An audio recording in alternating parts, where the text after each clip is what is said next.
নমস্কার, আমি সৃজা।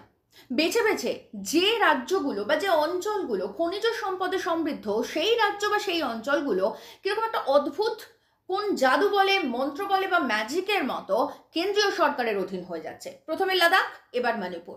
লাদাখে আমরা জানি যে পরিমাণ লিথিয়াম জমা রয়েছে, পৃথিবীর সব থেকে বেশি সেই পরিমাণটা, পৃথিবীতে সব থেকে বেশি লিথিয়াম রয়েছে লাদাখে। তাই যখন ৩৭০ ধারা তুলে দেওয়া হলো, প্রথমেই বিজেপি সরকার ঘোষণা করে দিল যে লাদাখ কেন্দ্রশাসিত অঞ্চল হবে। আর আজকে কিছুক্ষণ আগে থেকে মণিপুরে কেন্দ্রশাসিত রাজ্য বলে ঘোষণা করা হয়েছে, অর্থাৎ রাষ্ট্রপতি শাসন জারি করা হয়েছে। কেন হলো এটা?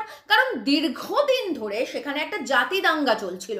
আমরা সবাই জানি, আমরা দেখেছি সেই ছবি, কিভাবে কুকি আর মেইতে এই দুই জাতির দাঙ্গায় একেবারে জেরবার হয়ে গেছে, ছারখার হয়ে গেছে গোটা রাজ্য। অসংখ্য মানুষের প্রাণ গেছে, অসংখ্য মহিলা নির্যাতিতা হয়েছেন, শ্লীলতাহানি হয়েছে তাদের, অসংখ্য শিশু মারা গেছে। আর এই সমস্ত কিছু দেখার পরে সে রাজ্যের যিনি মুখ্যমন্ত্রী, তিনি তো কোনো রকম কোনো হস্তক্ষেপ করেননি, অথবা তার কাছে ওপরতলা থেকে অর্ডার ছিল। কারণ এরকম একটা জাতি দাঙ্গা, এরকম একটা জ্বলছে, এরকম একটা কিছু না দেখাতে পারলে তো হঠাৎ করে রাষ্ট্রপতি শাসন জারি করা যায় না।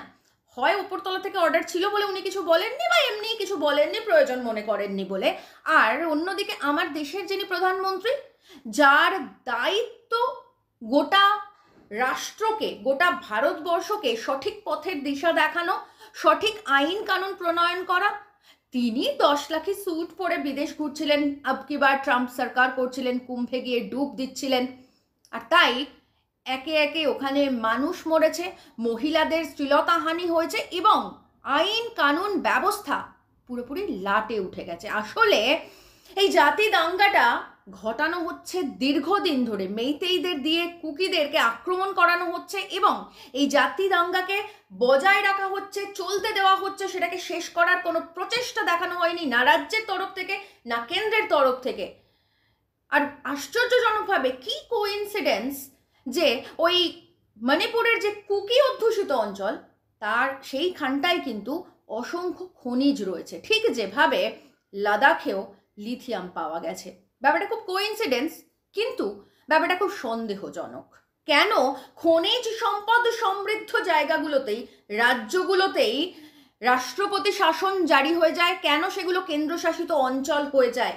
আর আরও একটা প্রশ্ন অবশ্যই, এই যে মণিপুরের মানুষ, যারা একটা নির্দিষ্ট সরকার চেয়েছিলেন, একটা নির্দিষ্ট রাজনৈতিক দলের প্রতিনিধিকে নির্বাচন করেছিলেন, ভোট দিয়েছিলেন, তাকে ক্ষমতায় এনেছিলেন যাতে রাজ্যটা সঠিকভাবে চলে, যাতে রাজ্যে সঠিকভাবে আইন কানুন ব্যবস্থা থাকে, যাতে রাজ্যের মানুষ সঠিক পথের দিশা দেখতে পান এবং একটা সুন্দর জীবনযাপন করতে পারেন, তিনি কি করলেন? তিনি গোটা রাজ্যটাকে জ্বালিয়ে ছাড়খাড় করে দিলেন। কারণ তিনি বিজেপি দলের প্রতিনিধি, আর বিজেপির এটাই কাজ। দাঙ্গা ওদের একমাত্র উপাদান, যে উপাদান দিয়ে ওরা বিভিন্ন রাজ্যে টিকে থাকে। মণিপুরও তার ব্যতিক্রম নয়। এখন মণিপুরের মানুষ নিশ্চয়ই ভাবছেন যে তারা কাকে দিয়েছিলেন রাজার পার্ট।